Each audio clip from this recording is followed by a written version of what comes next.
ओम नमो भगवते वासुदेवाय। ओम नमो भगवते वासुदेवाय। ओम नमो भगवते वासुदेवाय। ओम नमो भगवते वासुदेवाय। ओम नमो भगवते वासुदेवाय। ओम नमो भगवते वासुदेवाय। ओम नमो भगवते वासुदेवाय। ओम नमो भगवते वासुदेवाय। ओम नमो भगवते वासुदेवाय। ओम नमो भगवते वासुदेवाय। ओम नमो भगवते वासुदेवाय। ओम नमो भगवते वासुदेवाय। ओम नमो भगवते वासुदेवाय। ओम नमो भगवते वासुदेवाय। ओम नमो भगवते वासुदेवाय। ओम ओम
ओम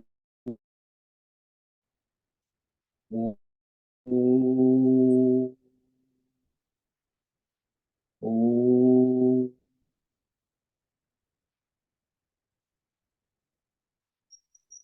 तो आप ऑनलाइन साधक उपस्थित भगवत गीता श्रवण साधकों को आज प्रातः का अभिवादन, अभिनंदन, अभिवंदन। हरिओम हरिओम हरि। आज का यह दिव्य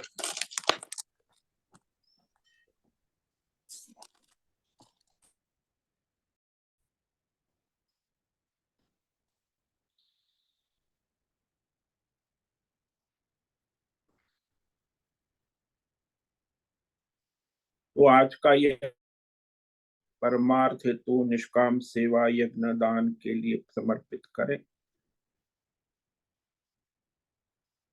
मनुष्य जीवन दुर्लभ है, परमार्थ हेतु और कराए। आज है विक्रम संवत 2080, अश्विन मास कृष्ण पक्ष 10वीं तिथि है, पूरी रात है। और मग 20 मिनट। और यहाँ आज मंगलवार है, तो चल रही है। रात्रि का न्यूनतम तापमान 12 डिग्री और दिन का अधिकतम तापमान 28 डिग्री रहा। वायु की गति 5-10 किलोमीटर प्रति घंटा चल रही है। ईस्वी सन 2023, 7 2023, 7 नवंबर 2023, सुबह के 7 बजने वाले हैं। कलयुग का प्रथम चरण 5248वां 7वां वैश्विक मनवंतर श्वेत वराह ब्रह्मा जी का 26वां दिन और 51वां वर्ष चल रहा है। तो ऐसे अनंत कोटि ब्रह्मा और उसके ब्रह्मांड में, परमेश्वरीय योग माया में हमारा यह एक ब्रह्मांड, इसमें ये पृथ्वी लोक में समुद्र के में विश्व का एकमात्र वैदिक राष्ट्र उत्तराखंड राज्य में टिहरी जिले में हिमालयन के अंतर्गत कंठ महादेव के सामने ऋषिकेश नगरी में शीशम जाड़ी दुधबाड़ा आश्रम के सी ब्लॉक के 5 नंबर कमरे से पहले माले से गंगा किनारे से हम स्वामी उत्तमानंद सरस्वती, भगवत गीता के आचार्य शिष्य स्वामी चिन्मयानंद सरस्वती महाराज, कैलाद्वैत वेद व्यास भगवत पाद शंकराचार्य की श्रृंगन्यास परंपरा से शिक्षित दीक्षित सनातन वैदिक भारतीय हिंदू धर्म अनुसार संपूर्ण भगवत गीता ज्ञान यज्ञ के अंतर्गत व्याख्यान माला में भगवत गीता अध्याय 3 योग के श्लोक नंबर 1 पर प्रस्तावना करेंगे।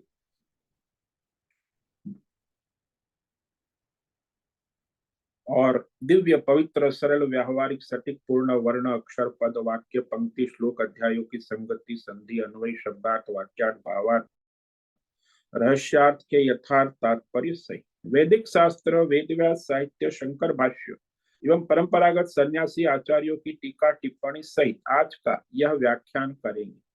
कृपया आप सभी श्रद्धा भक्ति ध्यान से परिपूर्ण होकर के यह दिव्य श्रवण साधना करें, कुछ ग्रहण करें, कुछ धारण करें, कुछ जीवन में चरितार्थ करें और उसमें अपने आध्यात्मिक भौतिक दैवी अशांति द्वंद्व मोह विक्षेपों से रहित होकर, अधार्मिक अशास्त्रीय भ्रम भ्रांतियों से रहित होकर के अपने अपने शरीर इंद्रिय प्राण मन वचन कर्म से एक रूप एकाग्र होकर शुद्ध सात्विक सूक्ष्म भगवत विवेक बुद्धि करे। पुनः पुनः इस व्याख्यान का श्रवण करे, मनन करे, चिंतन करे, चर्चा विचारणा करे, प्रचार प्रसार करे, लिंक भेजे, ग्रुप में शेयर करे, अपना और सबका परम कल्याण करे और कराए। ओम तत्सत। ओम ओम ओम। तो हमने श्रीमद् भगवद गीता के अध्याय 1 अर्जुन विषाद योग पर विचार किया, जिसमें अर्जुन अपने स्वजनों के मोह और शोक से अपना स्वधर्म छोड़ रहा है। और उसके बाद अर्जुन ने दूसरे अध्याय में बहुत तर्क दिए कि मैं कैसे ये युद्ध कर सकता हूं। फिर भगवान ने उसे सांख्य योग आत्मज्ञान का उपदेश दिया और उसके बाद स्वधर्म कर्तव्य कर्म की आवश्यकता पर जोर दिया। और स्वधर्म कैसे करे, निष्काम भाव से कर्मयोग, तो तुम्हें पाप पुण्य नहीं लगेगा। तो निष्काम कर्म योग का उपदेश कहा। और उसके बाद अर्जुन ने प्रश्न पूछा कि आत्मज्ञानी के लक्षण क्या होते। तो भगवान ने आत्मज्ञानी के लक्षण बताए, 4 प्रश्न के उत्तर दिए। अब ये जो है कर्म योग के विषय में अर्जुन का प्रश्न है, इसी से यह अध्याय प्रारंभ होगा। तो मनुष्य कर्म शब्द जो है और योग, ये 2 शब्द है। कर्म है, उसे चेष्टा को कर्म नहीं कहते। जब बुद्धि पूर्वक शास्त्र के अनुसार, धर्म के अनुसार जो किया जाता है उसे कर्म कहते। जो मनमानी चेष्टा होती है वो चेष्टा है। जैसे पशु करता है, पक्षी करता है, वो कर्म नहीं है। पशु पक्षी प्राणी सब अपनी चेष्टाएं करते, खाने पीने की, मैथुनाचार की, बच्चे पाल, तो अपने से बचाने की, ये सब चेष्टाएं पशु पक्षी प्राणी करते, उसे कर्म नहीं कहते। हाँ, मनुष्य में भी ज्यादातर मनुष्य चेष्टा ही करते, खाना पीना भूख करना। लेकिन शास्त्र के अनुसार, धर्म के अनुसार जो प्रयत्न है उचित, उसे कर्म कहते। तो कर्म है और कर्म योग, और ये जो है निष्काम कर्म योग का भगवान निरूपण करे। यानी सबके हित भले के लिए ईश्वरार्थ निष्काम समर्पित भाव से कर्म योग करने की प्रेरणा देंगे। तो इस अध्याय में 1 से 8 तक वह निष्काम कर्म योग अनुसार नियत कर्म, यानी अपना स्वधर्म कर्तव्य कर्म करने की श्रेष्ठता बताई कि भाई तुम करोगे यही श्रेष्ठ है। और उसके बाद 9 से लेकर 16 तक भगवान अपने वेद शास्त्र के अनुसार यज्ञ कर्म करने की प्रेरणा देते, उसकी भी आवश्यकता है, वो भी कर्म योग। उसके बाद ज्ञानवान और भगवान के लिए लोक संग्रह कर्म करने की आवश्यकता है। तो आत्मज्ञानी है और जो भगवान का अवतार है वो लोक कल्याण के लिए कर्म करते हैं। और अज्ञानी और ज्ञानी के लक्षण भी भगवान कहेंगे, श्लोक नंबर 25 से 35 तक। और 36 से 43 तक इस अध्याय में भगवान अपनी कामना का त्याग कैसे करे, ये कामना कैसे बंधन में डालती है, इस विषय में कहेंगे। तो जब कर्म करते हैं तो कर्म कैसे होता है, तो उसमें पहली बात है कि बारंबार लौकिक आध्यात्मिक भौतिक दैवी संकल्प करने से, संकल्प से कामना और कामना से कर्म उत्पन्न होते। तो इसका ये रूट है संकल्प, और फिर कामना, और फिर कर्म। फिर दूसरा कारण है कर्मों का उत्पत्ति का, कि शब्द हम बहुत बोलते, जो लोग बहुत ये करेंगे वो करेंगे ऐसे, तो ये बहुत सारे बोलचाल करने से बारंबार शब्दों के उच्चारण, ऐसा करेंगे वैसा करेंगे, वो नेता लोग जैसे बोलते, तो उससे भी कर्म उत्पन्न होता, बहुत शब्द बोलने से। और तीसरा है कि जगत के विषयों का भोग दृष्टि से दर्शन करना। तो भोग दर्शन, कामना से दर्शन करना, जैसे एडवर्टाइजमेंट है संसार के विषय में, भोगासक्ति, तो बार बार ये सब एडवर्टाइजमेंट संसार के विषय भोगों का दर्शन करने से फिर कामना उत्पन्न होकर कर्म होते हैं। तो इस प्रकार कर्म की उत्पत्ति का कारण जो है वो कामना है, और कामना की उत्पत्ति का कारण है संकल्प। संकल्प होने के बाद कामना, और कामना से कर्म होते हैं। अब वो कर्म करते समय मनुष्य को विचार करना है कि ये अपने मुझ पर इसका क्या प्रभाव पड़ेगा, आज के ऊपर मेरे कर्म का क्या प्रभाव पड़ेगा, और ईश्वर इसे कैसे प्रेरणा देंगे, यानी ईश्वर को कैसे समर्पित होगा। तो जो कर्म है वो शास्त्र के अनुसार, धर्म के, तभी वो कर्म होगा। जानाति इच्छति करोति, शास्त्र के अनुसार ज्ञान है, जानता है, ज्ञान के अनुसार फिर इच्छा करता है और इच्छा कामना के अनुसार कर्म करता है। तो ज्ञान के साथ जो विचार विवेक करके जो किया जाता है वो कर्म है। बाकी जो ज्ञान नहीं है और बिना इच्छा के किए जाते वो चेष्टा है। जैसे आपको दृष्टांत दे कि आपकी कार खराब हो गई है, आपको कुछ मैकेनिक पता नहीं, आप ट्राई करते, तो वो जो आप कर रहे हैं कार रिपेयरिंग की कोशिश, कुछ आता नहीं है मैकेनिक फिर भी आप कुछ कर रहे हैं, तो उससे वो चेष्टा कही जाएगी, वो कर्म नहीं कहा जाएगा। फिर आपने मैकेनिक को बुलाया जो ऑटोमोबाइल इंजीनियर है, तो वो आ गया अपने, और उसने कार के बोनेट खोल के फिर वो जो प्रयत्न करता है वो है कर्म, क्योंकि उसको सारा इंजन का सारा ज्ञान है और ज्ञान के अनुसार वो अपना प्रयत्न करके उस कार को ठीक करने का प्रयास कर रहा है, तभी वो कर्म कहा जाता है। तो जो अज्ञानी लोग करते हैं संसार में कुछ भी चेष्टाएं, वो चेष्टा है, कभी कर्म नहीं होता। कर्म तो है शास्त्र ज्ञान के अनुसार उचित प्रयत्न करने को कर्म कहते हैं। तो ज्यादातर मनुष्य संसार में चेष्टा ही करते हैं, अपने लौकिक नित्य कर्म, नैमित्तिक कर्म, शास्त्रीय कर्म तो शास्त्र के अनुसार हो तो बात ठीक। तो कर्म जो है नास्तिक लोग भी करते हैं, आस्तिक लोग भी करते, दोनों में कर्तव्य बुद्धि होती। स्वधर्म का आचरण करते हैं, वो कहते हैं हम अपना कर्तव्य करते हैं, नास्तिक है हम अपनी ड्यूटी करते हैं, तो कर्तव्य बुद्धि से स्वधर्म करते हैं। भगवान को नहीं मानते, वो लौकिक कर्म करते हैं, ईश्वर के वैदिक शास्त्रीय कर्म नहीं करते।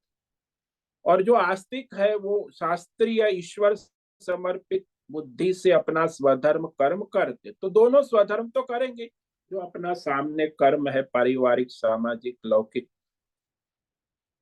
तो इस प्रकार कर्म किए जाते हैं। तो कर्म के जो स्तर है वो व्यक्तिगत नहीं है, तुम जो कर्म करोगे उस कर्म का प्रभाव व्यक्ति से, परिवार से, समाज से, राष्ट्र से, विश्व से, प्रकृति से, ब्रह्मांड तक उसका प्रभाव पड़ता है, कर्म के सारे स्तर पर अभाव। तो कर्म ईश्वर भाव से, समर्पित भाव से करने से वह मनुष्य जो है वह अपने कर्म योग को करता है। अब कर्म योग में भी दो विभाग है हमारे शास्त्र में। एक शास्त्र के अनुसार, वेद के अनुसार, धर्म के अनुसार अपनी कामना पूर्ति के लिए जो सकाम कर्म किए जाते वो भी कर्म योग है, लेकिन वो सकाम कर्म योग है। शास्त्र के अनुसार, धर्म के अनुसार विवाह करना, परिवार चलाना, व्यापार करना, ये सकाम कर्म योग है, उससे कामनाएं पूरी होती। और दूसरा है निष्काम कर्म योग, जो अपना स्वधर्म कर्तव्य ईश्वर समर्पित भाव से करते हैं, फल की आसक्ति न रखते, तो वह भी निष्काम कर्म योग कहा जाता है। अब यहाँ भगवान इस अध्याय में निष्काम कर्म योग का निरूपण करने जा रहे हैं। तो वह निष्काम कर्म योग जो है उसमें मनुष्य को ये सावधानी रखनी होती है कि फल का आश्रय न लेकर ईश्वर के समर्पित, सबके हित भले के लिए, विश्व कल्याण हित के लिए अपना स्वधर्म कर्तव्य कर्म करे।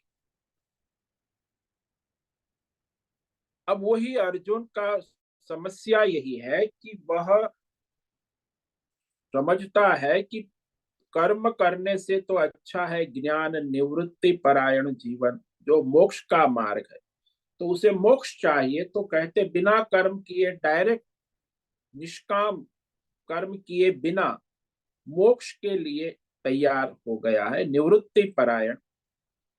तो निवृत्ति का मार्ग मोक्ष का मार्ग है और प्रवृत्ति का मार्ग कर्म का, कर्म योग का है, वो ज्ञान योग का मार्ग।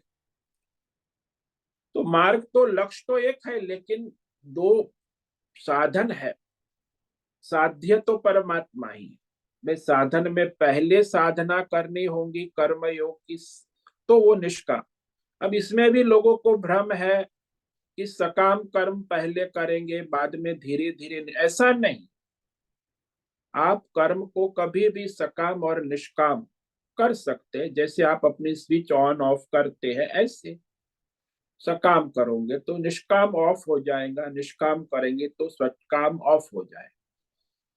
ईश्वर समर्पित करेंगे तो निष्काम हो जाएगा, और अपनी कामना फल इच्छा से करेंगे तो सकाम हो जाए। तो कर्म तो वही रहेगा, कर्म नहीं बदलेगा। कर्म के पीछे आपकी बुद्धि का विवेक बदल जाए और बुद्धि का मीटर बदल जाए कि मैं ये ईश्वर समर्पित, ईश्वर के लिए, सबके हित के लिए कर रहा हूं, तो कर्म निष्काम हो गए। और यदि मैं कर्म अपने कामना पूर्ति के लिए, फल की के लिए, तो वो सकाम हो। तो वो कभी भी कोई भी मनुष्य कर सकता है इस प्रकार अपने नियम से। तो जो सकाम करेगा तो कामना में रहेगा, स्वर्ग जाएगा, नरक जाएगा, तो उसके लिए फिर वो ज्ञान योग मोक्ष का मार्ग नहीं खुलेगा। लेकिन निष्काम करेगा तो बुद्धि शुद्ध होगी, तो ज्ञान योग के द्वारा वो परमार्थ की ओर आगे बढ़ सकता। तो निष्काम कर्म योगी है वो परमार्थ के लिए योग्य बनता है, और सकाम है वो अपने फल प्राप्त के योग्य बनता है, उसे फल मिलता है शास्त्र के अनुसार। अपनी सकाम कर्म करता है, उसकी मनोकामनाएं पूर्ण होती है, स्वर्ग आदि भी की प्राप्ति होती है। तो इस प्रकार यहाँ कहा। अब अर्जुन जो है वह विटंबना में है, प्रवृत्ति और निवृत्ति धर्मों में आपसी समस्या है, उसे संघर्ष कर रहा है कि प्रवृत्ति करूं कि निवृत्ति करूं। इस समय एक तरफ क्षत्रिय धर्म है, राष्ट्र धर्म है, धर्म की रक्षा है, युद्ध करना, महाभारत युद्ध के मैदान में आया है, स्वधर्म है, कर्तव्य है। शास्त्रों में कहा है कि राष्ट्र के ऊपर यदि कोई आपत्ति आक्रमण हो जाए तो सभी वर्ण, सभी प्राणी, यानी स्त्री बच्चे पुरुष सभी युद्ध करने के लिए मैदान में उतर जाए, अपने राष्ट्र की रक्षा करे। सबका कर्तव्य, जो नागरिक है सभी का कर्तव्य अपने राष्ट्र की रक्षा करना, सबसे पहला। सब काम धाम छोड़ के राष्ट्र की रक्षा में लग जाए। राष्ट्र को धर्म की रक्षा करना कर्तव्य, और धर्म की रक्षा की वो भी महत्व है। जब धर्म की बात आए तो धर्म की रक्षा के लिए भी सभी मनुष्य, बच्चे, बालक, युवा सभी लग जाए। ये मनुष्य मात्र का स्वधर्म है, कर्तव्य। यदि नहीं करता है तो अधर्म है, अकर्तव्य। अभी अर्जुन तो युद्ध के लिए आया है, धर्म युद्ध के लिए समझ के आया है, तैयार होके आया है। लेकिन उसके सामने एक समस्या आ गई, बहुत बड़ी समस्या है कि उसे पूज्य दादा, गुरु, भाई, मामा, स्वजन आदि सब तो वो सामने खड़े हैं। अब उसकी रक्षा करना ये भी धर्म है, स्वजन की रक्षा करना है, अपने दादा है, गुरु है, परिवार वाले स्वजन है, रक्षा करे।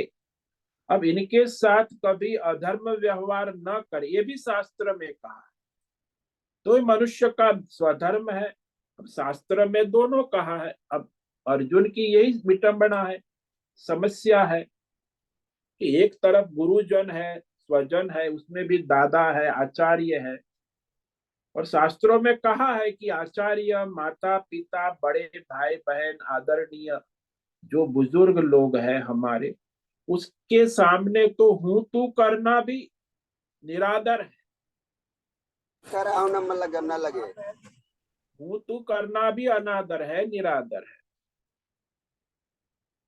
इसीलिए वह हुकार तुकार से बड़ों के साथ बात न करे, अनादर न करे। और वेद में तो यहाँ तक कहा है कि यदि ऐसा करता है तो उसकी दुर्गति हो। हुकार तुकार कर देता है तो इतने मात्र से बड़ों को जान से मारने जैसा अपराध हो जाता है। मारा तो नहीं है लेकिन हुकार दुकार कर दिया तो मरने के बराबर, मारने के बराबर। तो इतना बड़ा अधर्म हो जाता। अब अर्जुन के सामने बड़ी समस्या है कि उसके दादा और आचार्य द्रोण और स्वजन जो बड़े खड़े हैं और जिन्हें इस युद्ध में मारना पड़ेगा। प्रसंग ऐसा है ना, मारने के बिना और कोई रास्ता नहीं। यदि युद्ध नहीं करता है तो अकर्तव्य अधर्म हो जाए, यदि उन लोगों को मारता है तो भी उसे अधर्म लगता है। दोनों और अधर्म दिख रहा है, उसमें स्वधर्म का उसे पता ही नहीं चल पा रहा है। यदि धर्म युद्ध नहीं करेंगे तो भी अधर्म हो जाएगा, और यहाँ स्वजन है, दादा है, आचार्य है, उनको मारेंगे तो भी अधर्म हो जाए। दोनों अकर्तव्य। इसलिए उसने कहा कि ये दादा गुरु मामा आदि को बिना मारे मैं भिक्षा का भोजन कर साधु जीवन गुजार करना उचित समझता। तो भिक्षा भोजन करके साधु जीवन गुजारना ही ठीक है, ये स्वजनों को मारना उचित नहीं। हालांकि वो युद्ध के मैदान में निर्णय करके आया था, धर्म युद्ध के लिए कुरुक्षेत्र में आया था, पूरी तैयारी ताम झाम के साथ। किंतु जब उसकी दृष्टि पड़ी अपने पूजनीय दादा और आचार्य और स्वजन बड़े बुजुर्गों के सामने देखकर, अर्जुन जैसा महावीर योद्धा भी शोकग्रस्त हो, रोने लगा, धोने लगा, कांपने लगा, व्याकुल हो गया, भयभीत हो गया, घबराहट में आ।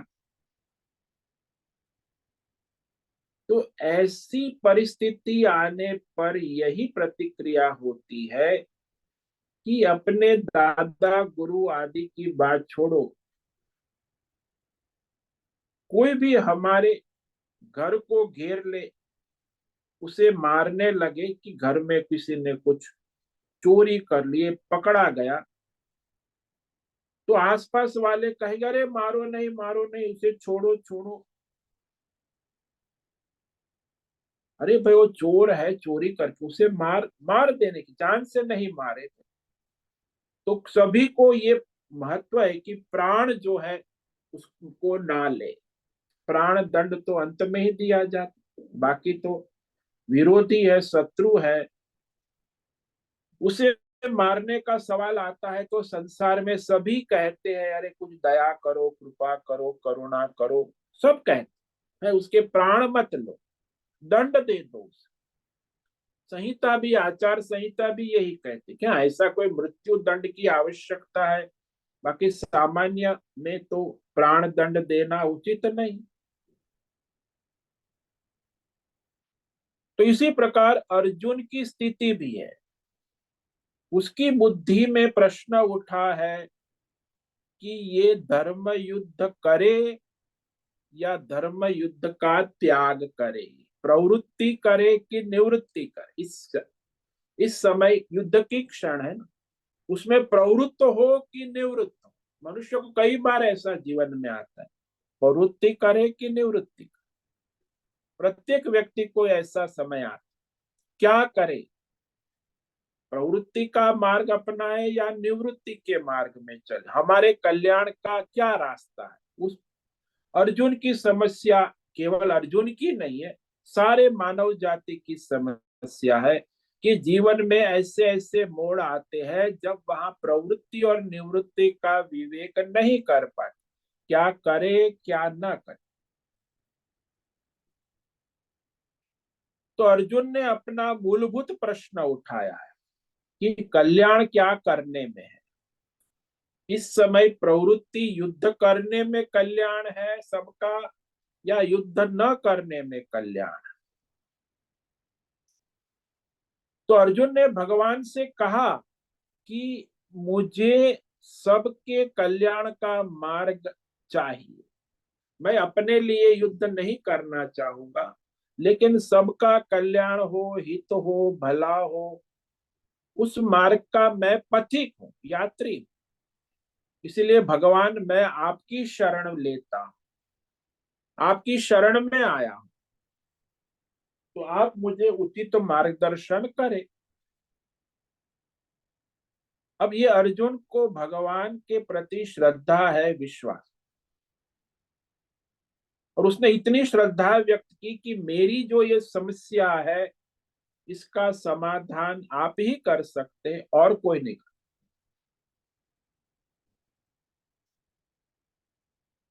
तो यही भगवान को कह रहा है कि स्वर्ग का राज्य पाकर भी मुझे कहीं शांति नहीं मिलने वाली। हस्तिनापुर की तो बात छोड़ो, अगर आप कहे तो जीत ही जाएंगे, सब ठीक हो जाएगा, तब भी मुझे संदेह रहेगा।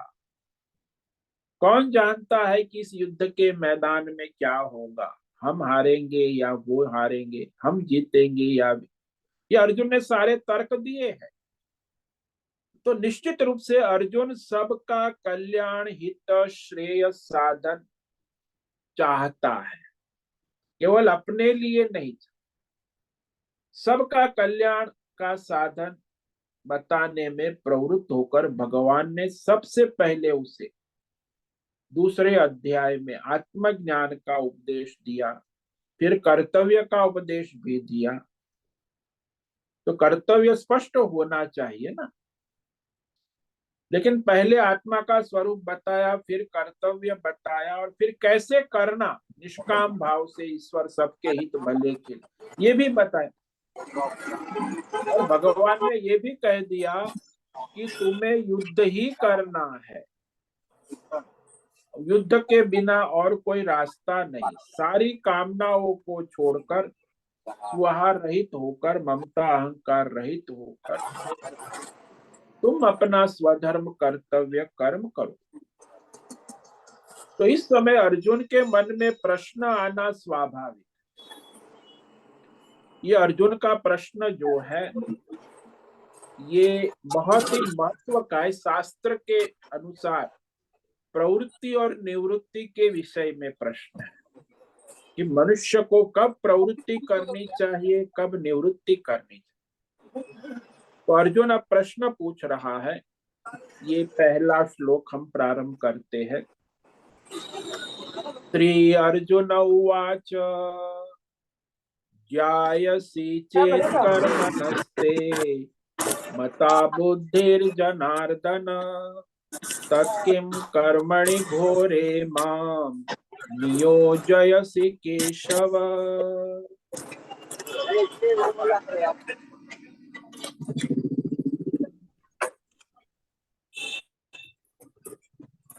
अजय रत्न पारखी, आपका ऑडियो बंद करो, डिस्टर्ब हो रहा है। अजय रत्न पारखी।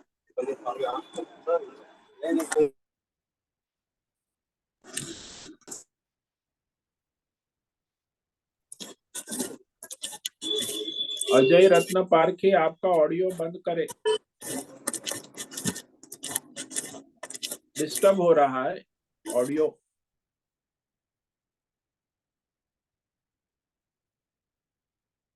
तो अर्जुन अब प्रश्न पूछ रहा है, जायसी चेत कर्मणस्ते मता बुद्धिर्जनार्दन।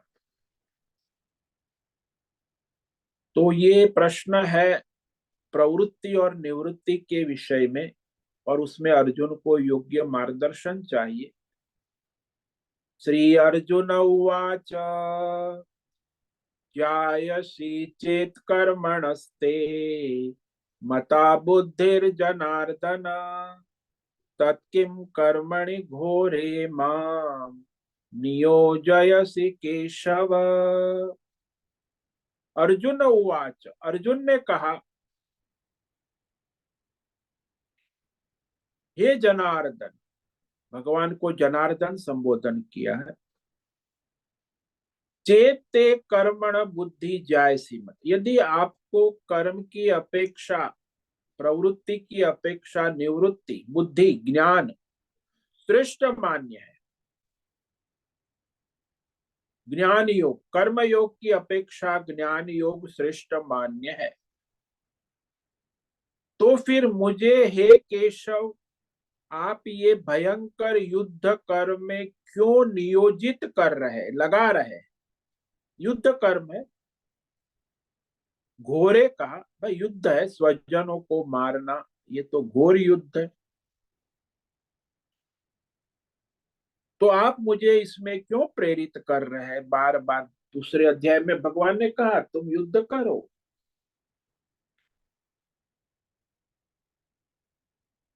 तो भगवान को दो संबोधन एक श्लोक में कर दिए अर्जुन ने, जनार्दन और केशव। जनार्दन का अर्थ होता है जना नाम दुष्टान अर्दयति नाशयति इति जनार्दन। जन का मतलब जो होता है जो व्यक्ति संस्कारहीन है, यानी जैसा पैदा हुआ वैसा ही जीता है, जैसे पशु प्राणी।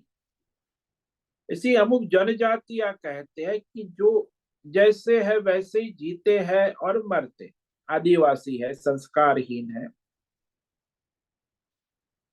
तो उसका संस्कार रहित है।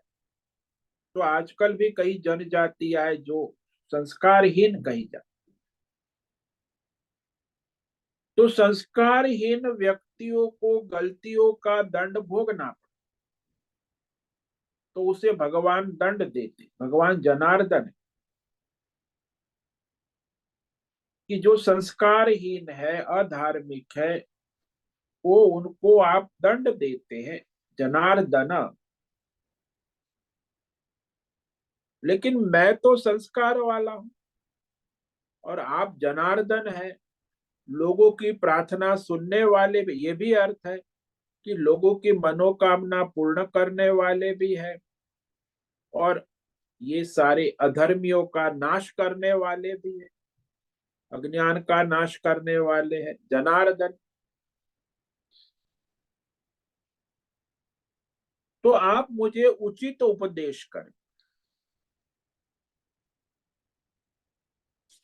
तो यहां अर्जुन कह रहा है कि यदि आपका मत निर्णित सिद्धांत, दो सिद्धांत है ना, प्रवृत्ति माँ और निवृत्ति, कर्म योग और ज्ञान योग। तो आत्मज्ञान और कर्म योग में श्रेष्ठ क्या है, ऐसा प्रश्न पूछ रहा है। तो यहाँ स्कूल कॉलेज पढ़ना श्रेष्ठ है कि पीएचडी करना श्रेष्ठ है डायरेक्ट? तो आत्मज्ञान जो है वो करना श्रेष्ठ है या फिर कर्म करना श्रेष्ठ? तो अर्जुन ये कह रहा है कि आप मुझे ज्ञान योग का मार्ग बताइए, और ये कर्म में क्यों लगा रहे?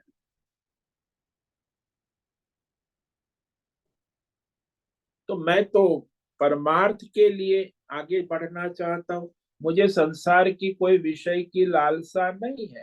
हाँ, सामान्य जो संसारी होते हैं, वो सामान्य जन होते हैं, उन्हें ऐसा उपदेश ठीक है कि तुम कर्म करो, धर्म करो और परमार्थ के योग्य बनो। तो मैं तो धर्म करता आया हूँ, कभी भी ऐसा नहीं हुआ कि मैं धर्म के रास्ते से गया हूँ। अधर्म का रास्ता यदि कोई चल रहा है तो उसे भी मैं धर्म के रास्ते पे लाता हूँ। तो जो अधर्मी होता है उसका नाश करना आवश्यक है, और कोई अधर्म के रास्ते पे चलता है तो उसे सही रास्ते पे लाने का प्रयास करना, ये तो क्षत्रिय का काम है, धर्म है। फिर मुझे आप इस कर्म में क्यों फिर से लगा? घोरे कर्म में कहा ना कि ये युद्ध कर्म है, और मेरे सामने मेरे दादा गुरु और स्वजन को मारने का युद्ध है, और युद्ध में मारना अनिवार्य है, क्योंकि वो या मुझे मारे या मैं उन्हें मारूं, या मुझे अपनी सुरक्षा करेंगे तो उसको मारना पड़ेगा। यदि मैं अपनी सुरक्षा नहीं करूंगा तो मुझे मार दें। तो मुझे अपने दादा गुरु और स्वजनों की हत्या में क्यों प्रवृत्त करा रहे हैं? तो आप ये मत कहिए कि ये अधर्म काम करने वाले को दंड दिया जा सकता है। वेद शास्त्र कहता है, वेद शास्त्र तो यहां तक कहता है कि आपके माता पिता गुरु भी यदि अधर्म मार्ग में चले जाते हैं तो उनको भी दंड देना या त्याग देना आवश्यक। नहीं, मेरी माँ है, मेरे भाई है, मेरे गुरु है, अरे अधर्म कर रहा है तो त्याग दो, उसे उसके मार्ग में छोड़ दो, क्योंकि वो गलत मार्ग पे चलने वाले मनुष्य दंड के अधिकारी या त्याग के अधिकारी, चाहे माता हो, पिता हो, बहन हो, भाई हो, गुरु हो, जो अधर्म के मार्ग पे चला जाता है वह त्याज्य है, हे है, ऐसा वेद शास्त्र स्पष्ट कहता है। क्योंकि जिनकी बात कह रहा हूं वे वैसे नहीं है। मेरे दादा है, गुरु है, धर्मात्मा है, बड़े महान है, उनका चरित्र भी महान है, उसमें कोई मुझे दोष नहीं दिखता है। इसलिए वह नहीं कह सकते कि ये अधर्म के रास्ते पर गए। वो तो धर्मात्मा है और उनको मुझे मारना है। क्षत्रिय का काम तो जो अधर्मी है उसे दंड देना है, उसे मारना है।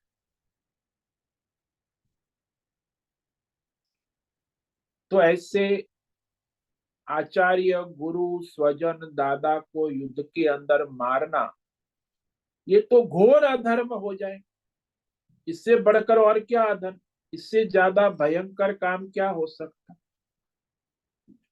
तो अर्जुन कहता है कि भगवान, एक तरफ आप कह रहे हो कि कर्म की अपेक्षा आत्मज्ञान श्रेष्ठ है, प्रवृत्ति की अपेक्षा निवृत्ति श्रेष्ठ है, और दूसरी तरफ आप मुझे बार बार युद्ध के लिए प्रेरित कर रहे हैं। तो ये मुझे समझ में नहीं आ रहा कि कर्म श्रेष्ठ है कि ज्ञान श्रेष्ठ है, प्रवृत्ति करना श्रेष्ठ है कि निवृत्ति में रहना श्रेष्ठ। और आप तो मुझे बार बार ये युद्ध कर्म में नियुक्त कर रहे हैं। तो अर्जुन का प्रश्न है कि आप ऐसा करने में आपका कारण क्या है, क्यों मुझे इस युद्ध में जोड़ रहे हैं। तो अर्जुन ने यहाँ दूसरा संबोधन किया, केशव। केशव शब्द बहुत ही महान है। क्यों कि क का मतलब होता है ब्रह्मा, ईश का मतलब होता है शिव, और व का होता है विष्णु। तो ब्रह्मा, विष्णु और महेश, तीनों शक्ति जो धारण करने वाले हैं वो है केशव, यानी परमात्मा। ब्रह्मा के पास सृष्टि सर्जन की शक्ति है, विष्णु के पास सृष्टि के पालन पोषण रक्षा की शक्ति है, और शिव के पास संसार को लीन करने की शक्ति है, संहारक शक्ति। ये तीनों शक्तियां अलग अलग है, ब्रह्मा की, विष्णु की, महेश की। सर्जन शक्ति, पालन शक्ति और संहार शक्ति। अब कहते हैं कि तीनों शक्तियों को जो शक्ति देता है, यानी तीनों शक्ति जिसके द्वारा प्राप्त होती है वो परमात्मा है, वो केशव है। शास्त्र में कहा है कि परमात्मा के विषय में बताने जा रहे, तो प्रश्न हुआ कि ब्रह्म परमात्मा क्या है। तो उत्तर पहला लक्षण दिया कि जिससे यह सृष्टि होती है इसका निरंतर पालन होता है, और निरंतर उसका अंत जिसमें होता है वह ब्रह्म परमात्मा है। यानी परमात्मा का लक्षण दिया है कि उत्पत्ति, स्थिति और लय जिसमें होती रहती है वो परमात्मा, तीनों शक्ति वाला परमेश्वर है। इसमें किसी एक शक्ति वाला हो तो वो ईश्वर कहा जाएगा, वो परमेश्वर नहीं कहा जाएगा। इसलिए ब्रह्मा जी को परमेश्वर नहीं कह सकते, वो ईश्वर है। विष्णु जी को भी परमेश्वर नहीं, वो ईश्वर है। शिव जी को भी परमेश्वर नहीं, वो ईश्वर है।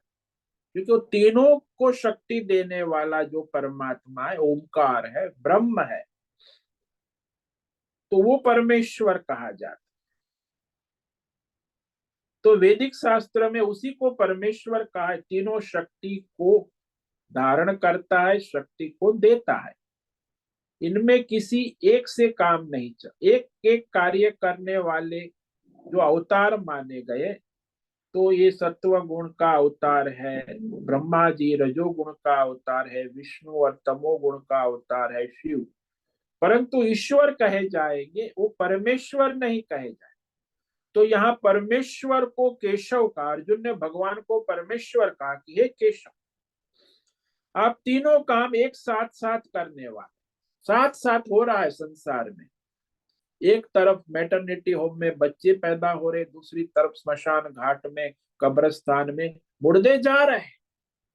प्रत्येक क्षण लाखों हजारों मनुष्य जन्म लेते हैं, मरते हैं, जीते हैं। ये एक ही क्षण में होता है, उसी क्षण होता है। तीनों काम एक साथ साथ करने वाले परमात्मा है। तो ऐसे होकर मैं आपकी शरण में आया हूं, आप मुझे इस युद्ध कर्म में क्यों लगा रहे हैं? तो अर्जुन का प्रश्न जो है ना, ये सारे वेदों का महाप्रश्न है। प्रवृत्ति और निवृत्ति के विषय में, कब प्रवृत्त होना चाहिए, कब निवृत्त होना चाहिए।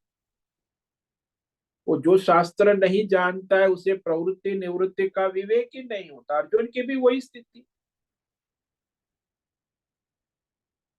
तो ये प्रवृत्ति और निवृत्ति के विषय में अर्जुन का प्रश्न है, और अर्जुन उसमें मोहित हो चुका है। अब क्या करें? तो वेद शास्त्र में कर्म करने का जो रास्ता बताया है, तो उसमें वेदों में कर्म का और ज्ञान का दो विभाग है। जैसे पूर्व मीमांसा कर्म उपासना कांड है, उत्तर मीमांसा जो ज्ञान आत्मज्ञान कांड है। अब ये दोनों का विवेक करना आवश्यक। एक प्रवृत्ति वाला है, कर्म और उपासना में प्रवृत्ति है और आत्मज्ञान में निवृत्ति है। तो मनुष्य ज्यादातर सोचता है कि कर्म करते रहेंगे, कर्म करते रहेंगे, उपासना से देवलोक प्राप्त करेंगे। लेकिन जो ज्ञान है, वो तो परमात्मा के स्वरूप को प्राप्त कराने वाला। तो फिर ये कर्म उपासना का क्या प्रयोजन रहा? तो वेद में दोनों प्रवृत्ति मार्ग भी बताया गया है, निवृत्ति मार्ग, ज्ञान योग, आत्मज्ञान का भी रास्ता कहा है। लेकिन यहाँ कहते हैं कि वेद जो हमको रास्ता बता रहा है, उसमें मनुष्य को दोनों का विवेक करना, उसकी क्या योग्यता है, वो कर्म का उपासना का योग्यता है कि ज्ञान की योग्यता। तो ठीक वैसे ही जैसे आप मैथमेटिक्स पढ़ रहे हैं, स्कूल के गणित में 1 2 3 जानते हैं, वो मैथ्स प्लस माइनस सीखते हैं, उसके बाद हाई स्कूल में प्रॉब्लम सॉल्व करने लगते हैं, कॉलेज में और भी उससे सूक्ष्म प्रॉब्लम सॉल्व करते हैं, फिर मास्टर डिग्री में और भी। तो कहे कि फिर पीएचडी करते हैं। तो भाई पीएचडी करना है ज्ञान योग, तो पहले ये कर्म और उपासना स्कूल कॉलेज पास करनी होगी ना। डायरेक्ट तो वो पीएचडी नहीं कर पाएगा। तो ऐसे ही वेदों में भी है कि पहले कर्म, अपने कर्म कांड है, फिर उपासना है, स्कूल है, कॉलेज है, और फिर ज्ञान कांड है। अब 3 मार्ग नहीं है, 3 साधन है, साधनाएं है। लक्ष्य तो एक ही है और रास्ता अलग भी नहीं है।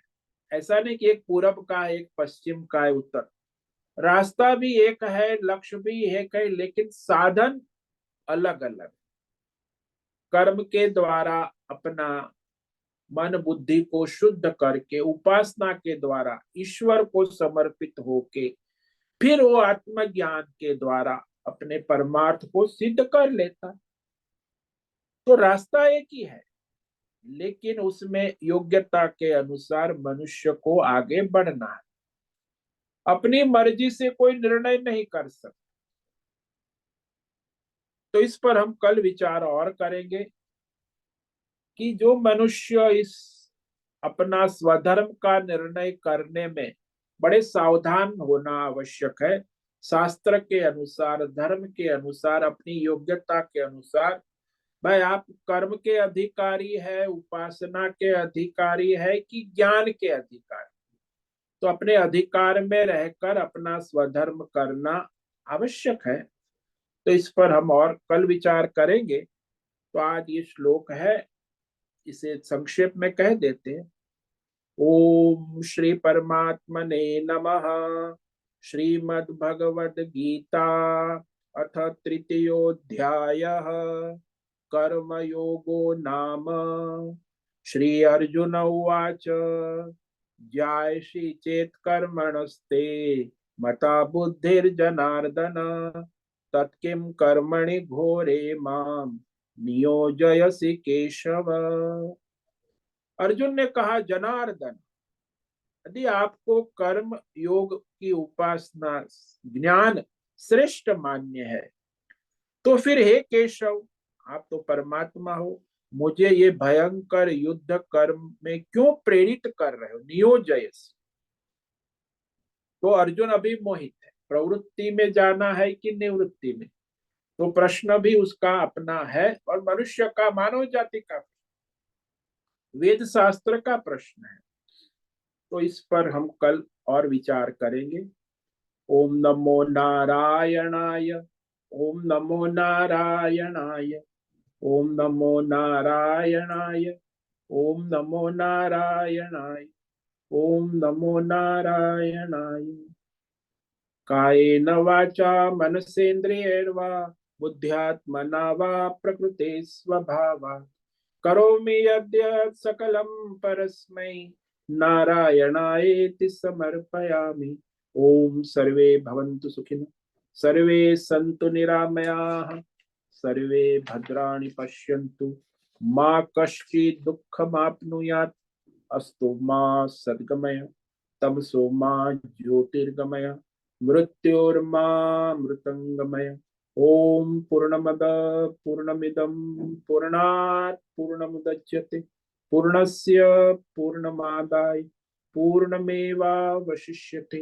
ओम शांति शांति शांति। शंकरं शंकराचार्यं केशवं बादरायणं सूत्र भाष्य कृतौ वंदे भगवन्तौ पुनः पुनः।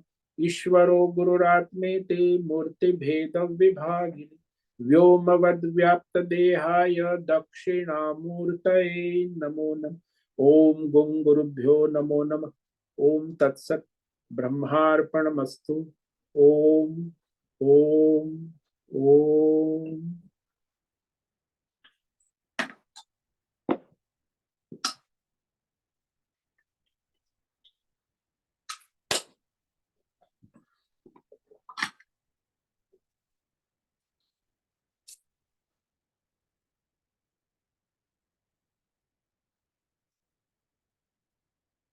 किसी भी साधक को कोई प्रश्न है तो पूछ सकते।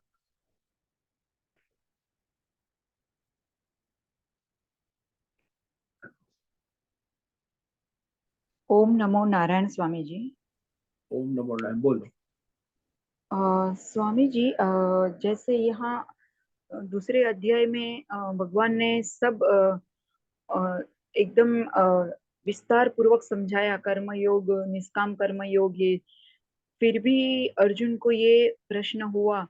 तो वैसे हर साधक की यही स्थिति है कि बहुत बार सब सुनते हैं, समझते हैं, फिर भी अभी भी मन डामाडोली रहता है कि ये करे ये करे। तो बुद्धि निर्णय कब ले पाती है अच्छे से? देखो, बुद्धि में निश्चयात्मक ज्ञान हो तब जाके होंगे ना, क्योंकि निश्चय तभी होगा जब ज्ञान हो। जैसे मैंने कहा कि मनुष्य जो है प्रयत्न करता है, लेकिन यदि उसके पास निश्चित ज्ञान नहीं है तो निर्णय नहीं ले पाएगा। तो निश्चयात्मक बुद्धि ना हो तब तक ये तो अनिर्णायक स्थिति रहेगी। कोई भी मनुष्य है, फिर वो चेष्टा करेगा, कुछ ये प्रयत्न करेगा, लेकिन वो कर्म नहीं होगा, तो अनिश्चयात्मक बुद्धि है ना। तो अर्जुन की बुद्धि भी अनिश्चयात्मक है कि वो क्या करे, युद्ध करे कि ना करे, प्रवृत्ति में जाए कि निवृत्ति में जाए। ये अनिश्चयात्मक बुद्धि, इसका कारण यह है कि उसके विवेक बुद्धि में उसे उचित ज्ञान नहीं है, शास्त्र का विवेक उसे पक्का नहीं है। शास्त्र पढ़ा है, लेकिन पढ़ना एक बात है और शास्त्र का यथार्थ विवेक करना वो दूसरी बात। भाई आचार्य है, भगवान के द्वारा उसका विवेक होता है। वे शास्त्र गहन है, स्वयं पढ़ के तो विवेक नहीं हो सकता। इसलिए कि आचार्य के मार्गदर्शन में ही शास्त्र का विवेक होता है, बुद्धि में ज्ञान होता है। शास्त्र और भगवान, तो भगवान के मार्गदर्शन में भी विवेक जागृत होता है। तो ये बात है कि ज्यादातर मनुष्य अपने शास्त्र को पढ़ते हैं, अपने ढंग से समझते हैं, लेकिन भगवान क्या कहना चाहते हैं, भगवान के और आचार्य परंपरा से जब पढ़ेंगे तो विवेक यथार्थ होगा।